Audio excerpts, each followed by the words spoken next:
અહીં ઉપસ્થિત head of department Shri, સર્વે પ્રોફેસર્સ અને વિશાળ સંખ્યામાં ઉપસ્થિત માસ્ટર્સ, કેમિસ્ટ્રીના ભવિષ્યના એક્સપર્ટ સૌને હિતેશ ભટ્ટના હૃદયપૂર્વકના નમસ્કાર. 15મી ઓગસ્ટ 1947ના દિવસે આપણો ભારત દેશ આઝાદ થયો હતો. આ દિવસ કેટલાય ક્રાંતિવીરોના આઝાદીના મહાયજ્ઞમાં પોતાની પ્રાણની આહુતિ આપી હતી. તેને બદોલત આપણને આઝાદી પ્રાપ્ત થઈ હતી. જ્યારે દેશ આઝાદ થયો તે સમયે દેશની વસ્તી હતી 40 કરોડ અને 40 કરોડ ભારતીય નાગરિકોના મનમાં એક જ સંકલ્પ અને એક જ સ્વપ્ન હતું કે આપણને અંગ્રેજોની ગુલામીમાંથી દેશને આઝાદ કરવું પડે છે. તેના માટે જીવન દેવું પડશે, મૃત થવું પડશે, તોય એની કોઈ ચિંતા નથી, પણ દેશને આઝાદ કરવાનો છે.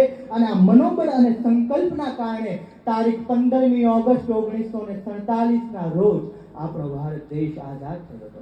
આઝાદ હિંદના પ્રથમ ઘડવૈયા અને આધુનિક ભારતના શિલ્પકાર એવા આપણા સરદાર વલ્લભભાઈ પટેલ. આ આપણા શબ્દ પર ભાર મૂકવા પાછળનું પ્રથમ કારણ કે તેમની જન્મભૂમિ ઉપર આજે આપણે તેમના જ નામના ડિપાર્ટમેન્ટની અંદર આજે અભ્યાસ કરી રહ્યા છીએ અને એમાં આઝાદીનો પર્વ ઉજવવાનો મોકો મળ્યો છે, તો તેનાથી મોટું શું સૌભાગ્ય હોઈ શકે.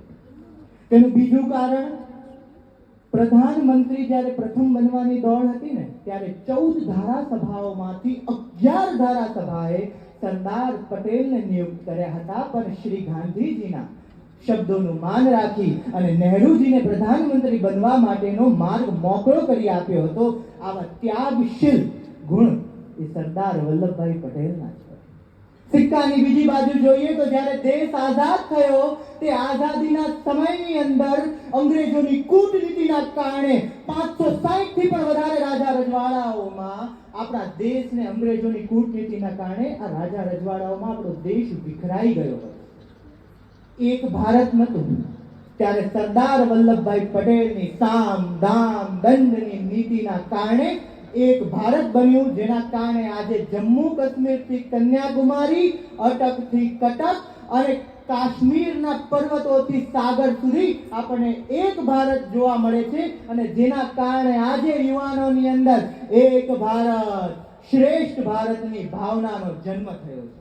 મિત્રો, 40 કરોડ દેશવાસીઓના કારણે તેમના જો દેશ માટે મરી મિટવાની ભાવનાના કારણે આઝાદી મળી શકી છે, તો આજે તો આપણે 140 કરોડ છીએ. 140 કરોડ છીએ તો વિકસિત ભારતની નીંવ રાખી શકીએ છીએ, આપણા રાષ્ટ્રને વિકસિત બનાવી શકીએ.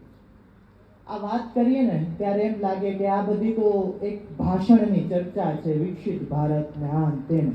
પણ વિકસિત ભારત બનવું અત્યંત જરૂરી છે, જેના પાછળ જો વિકસિત દેશ બનાવવો છે તો એના માટે આપણા માટે રાષ્ટ્ર સર્વોપરીની ભાવના હોવી જોઈએ.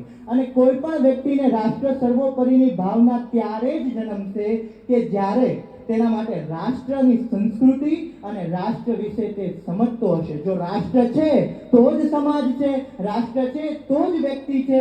વ્યક્તિનું રાષ્ટ્ર સિવાય કોઈ અસ્તિત્વ હોતું નથી. આ આપણા ભારત રાષ્ટ્રને જો આપણને સમજવું હોય તો તેની સંસ્કૃતિને સમજવી હોય તો આપણા વેદો, વેદાંગો, પુરાણોથી સજ્જ અને ભૂમિનો નાનકડો ટુકડો નહીં પણ પૂર્ણ ભૂમિથી વિસ્તરાયેલો વસુંધૈવ કુટુંબકમ, વિશ્વને પોતાનો પરિમાણ માનતો આ દેશ અને આપણા જ ઋષિ મુનિઓ અને મહાપુરુષો કે જે વિશ્વ કલ્યાણને માનતા હતા અને કહેતા હતા કે સર્વે ભવંતુ સુખિનઃ, સર્વે સંતુ નિરામયા, સર્વે ભદ્રાણિ પશ્યંતુ મા કશ્ચિદ દુઃખ ભાગ ભવે.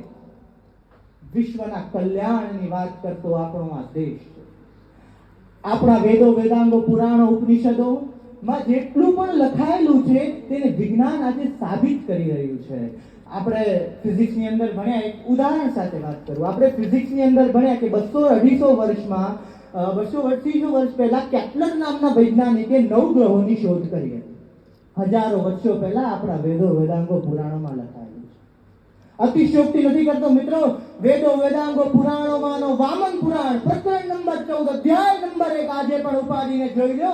તેનામાં લખેલું છે બ્રહ્મા મુરારી ત્રિપુરાંતકારી, બ્રહ્મા મુરારી ત્રિપુરાંતકારી, ભાનો ભૂમો સુતો બુદ્ધશ્ચ ગુરુ, શુક્ર શનિ રાહુ કેતો સર્વગ્રહ શાંતિકરા ભવંતુ. આવા અદ્ભુત રાષ્ટ્રનો હિસ્સો છીએ આપણે. જ્યારે દેશની સંસ્કૃતિ અને આપણી ઓજસ્વી તેજસ્વી સંસ્કૃતિ વિશે આપણને ભાન થાય ને, ત્યારે આપણે આપણા દેશને વિકસિત બનાવવાનું સ્વપ્ન તરફ આગળ વધી શકીએ. વૈશ્વિકીકરણ થઈ રહ્યું છે. આ વૈશ્વિકીકરણમાં વિશ્વના દેશો આજે ભારત સાથે જોડાઈ રહ્યા છે. આજે વિશ્વના દેશો ભારત સાથે જોડાયેલા છે ને આપણા કેટલાક યુવાનો બ્રેઇન ડ્રેઇનના કારણે ભણતર તો ભારતમાં કરે છે પણ દેશ મૂકીને વિદેશની અંદર ધંધા વ્યવસાય ચાલ્યા જાય છે. આપણે આપણા રાષ્ટ્રને વિકસિત બનાવવાનો છે. જો બહારનું કોઈ સારું જ્ઞાન હોય તો એને ભારતમાં લઈ આવવાનું છે અને આપણા રાષ્ટ્રના વિકાસ માટેનું કાર્ય કરવાનું છે. અને રાષ્ટ્રનો વિકાસ ત્યારે જ થશે કે જ્યારે આપણે બધા સમાન વિચારવાળા, સમાન બોલવાવાળા અને એક થઈને જ્યારે કામ કરશું ત્યારે જ આપણે રાષ્ટ્રને અજરામર બનાવી શકશું. અને આ બધી વાતો ઉપરથી આપણી જનની ભાષા કઈ છે? સંસ્કૃત. સંસ્કૃતનો મને એક શ્લોક યાદ આવી રહ્યો છે, આપની સમક્ષ મૂકવા માંગુ છું. સંગચ્છદ્વમ સંવદદ્વમ સંભો મનાશી જાનતા દેવા ભાગમ યથા પૂર્વે સમજાનાના ઉભાષ. જેમ ઋષિ મુનિઓ પહેલાના સમયમાં યજ્ઞ કરી અને તેનું ફળ સમાન રીતે વેચતા, સમાન બોલવા વાળા થતા, તેમ આપણે પણ સમાન વિચાર વાળા થઈએ અને આવનારા સમયની અંદર આપણા રાષ્ટ્રને વિકસિત બનાવવા માટેનું કાર્ય કરવાનું છે. મિત્રો, આપણા પ્રધાનમંત્રી શ્રી નરેન્દ્રભાઈ મોદીએ આ વખતે પણ આપણને કીધેલું છે કે હર ઘર તિરંગા ની સાથે સાથે હર ઘર સ્વચ્છતા. આપણા ઘર, આપણા પરિસરની આજુબાજુ આપણે સ્વચ્છતા રાખીએ અને આપણા ઘરની અંદર તિરંગો પણ ફરકાવીએ. અને हर घर तिरंगा, हर मन तिरंगा, हर तन तिरंगा, हर संकल्प तिरंगा, हर सपना तिरंगा, हर मकसद तिरंगा. खूब खूब आभार. नमस्कार. भारत माता की, भारत माता की, वंदे वंदे वंदे. खूब खूब आभार. नमस्कार.